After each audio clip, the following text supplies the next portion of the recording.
Hi friends, welcome to our channel Ammi Chutney. இன்னைக்கு festival ஃப்ரைடேல ஈஸியான அதே டைம்ல டேஸ்டான டேட்ஸ் கேசரி எப்படி செய்யறதுன்னு பார்க்க போறோம். இந்த பேரிச்சம்பழ கேசரி செய்யறதுக்கு சீட்லெஸ் டேட்ஸ் 10 எடுத்துக்கோம். இத சின்ன சின்ன பீசஸா ரஃப்பா கட் பண்ணி எடுத்துக்கலாம்.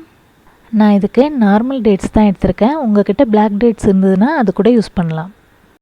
கட் பண்ண டேட்ஸ் 1 கப் ஃபுல்லா எடுத்துக்கோம். இதுக்கு 3/4 கப் அளவுக்கு சம்பா கோதுமை ரவை எடுத்துக்கலாம்.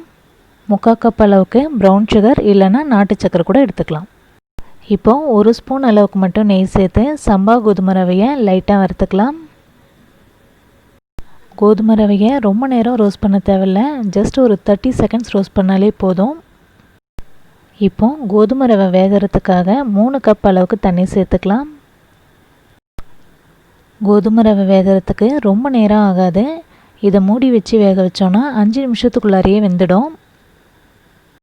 அப்பப்போ திறந்து விட்டு லைட்டாக கலந்து விட்டுக்கலாம்.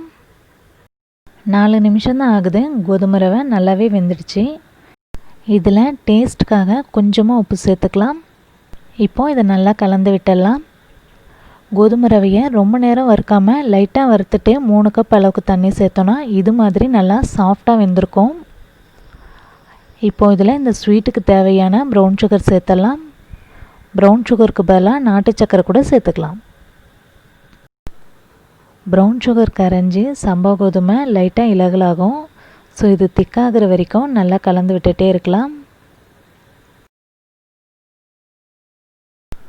இப்போ இதில் வாசனைக்காக 2 ஸ்பூன் அளவுக்கு நெய் சேர்த்துக்கலாம்.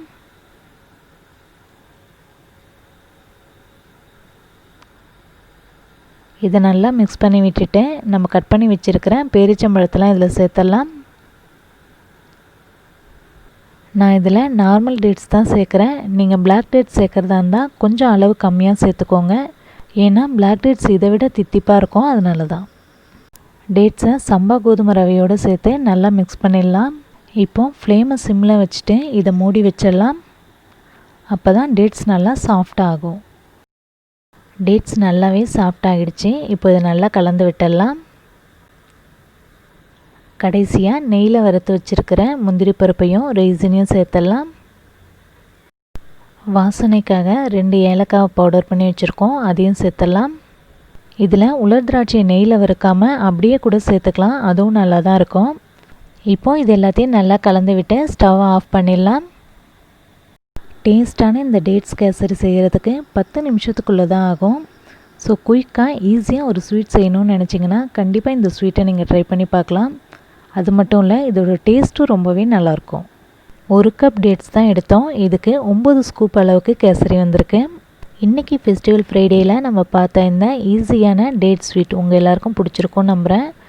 இந்த வீடியோ உங்கள் ஃப்ரெண்ட்ஸ்க்கெலாம் யூஸ்ஃபுல்லாக இருக்கும்னு நினச்சிங்கன்னா மறக்காமல் ஷேர் பண்ணுங்கள். தேங்க்யூ.